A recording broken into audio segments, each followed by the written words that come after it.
भारत में वाराणसी शहर न केवल अपने मंदिरों और धार्मिक वातावरण के लिए प्रसिद्ध है, बल्कि गंगा के तट पर स्थित कुछ महत्वपूर्ण घाटों के लिए भी प्रसिद्ध है।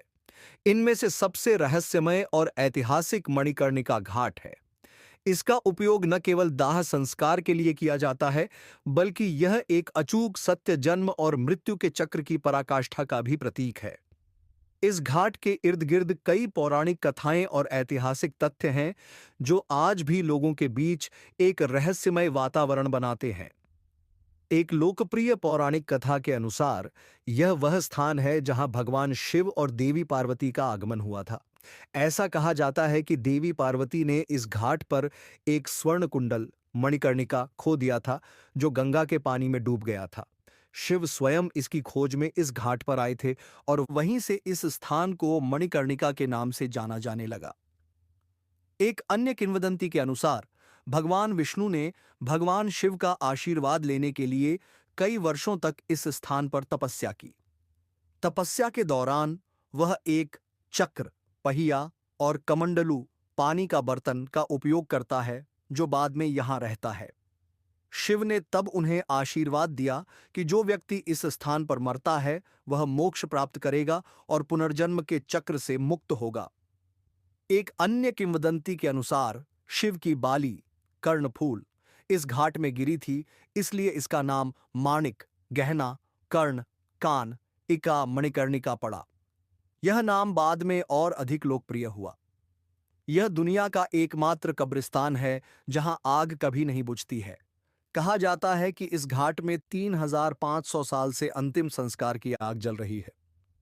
चिता यहां दिन रात जलती रहती है और यह माना जाता है कि शिव स्वयं यहां तर्क के रूप में उपस्थित हैं और मृत आत्मा के कानों को तर्क मंत्र देते हैं, जो उन्हें मोक्ष का मार्ग दिखाता है।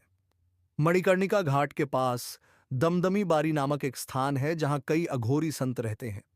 ये अघोरी संत नरक के पत्थर का उपयोग करके साधना करते हैं और उनकी जीवन शैली आम लोगों से पूरी तरह से अलग होती है। प्राचीन मान्यता के अनुसार वाराणसी को मृत्युपुरी, मृत्यु का स्थान कहा जाता है, क्योंकि भगवान शिव स्वयं यहां मृत्यु होने पर मोक्ष देते हैं।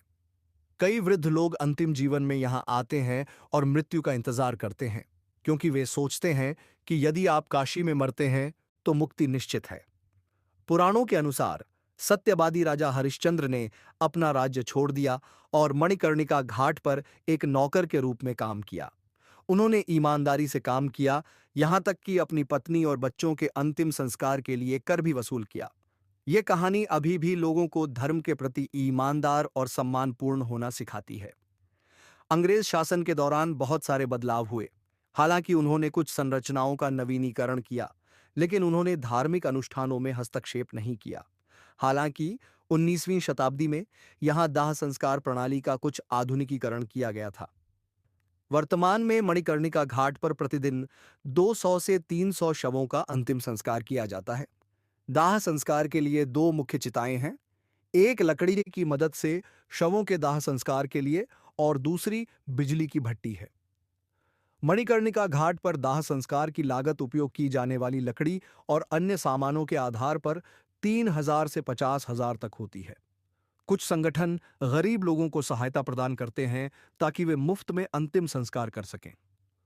अब मणिकर्णिका घाट न केवल एक श्मशान बल्कि एक आकर्षक पर्यटन स्थल भी है। इस ऐतिहासिक और आध्यात्मिक वातावरण का अनुभव करने के लिए देश विदेश से कई पर्यटक यहां आते हैं। स्थानीय लोगों के अनुसार इस घाट पर कई आत्माएं घूमती हैं। यहां रात में अजीब आवाजें सुनी जा सकती हैं, जो आम लोगों के लिए काफी रहस्यमय है। कई लोगों का मानना है कि अघोरी संत शवों से ऊर्जा निकालते हैं और अलौकिक शक्तियां प्राप्त करते हैं। मणिकर्णिका घाट पर लगी आग हजारों वर्षों से नहीं बुझ पाई है, जो कई लोगों के लिए एक रहस्य है। कुछ लोग कहते हैं कि यह स्वयं शिव की शक्ति का प्रतीक है। मणिकर्णिका घाट केवल एक श्मशान नहीं है, यह भारतीय आध्यात्मिकता और जीवन शैली का एक अनूठा प्रतिबिंब है।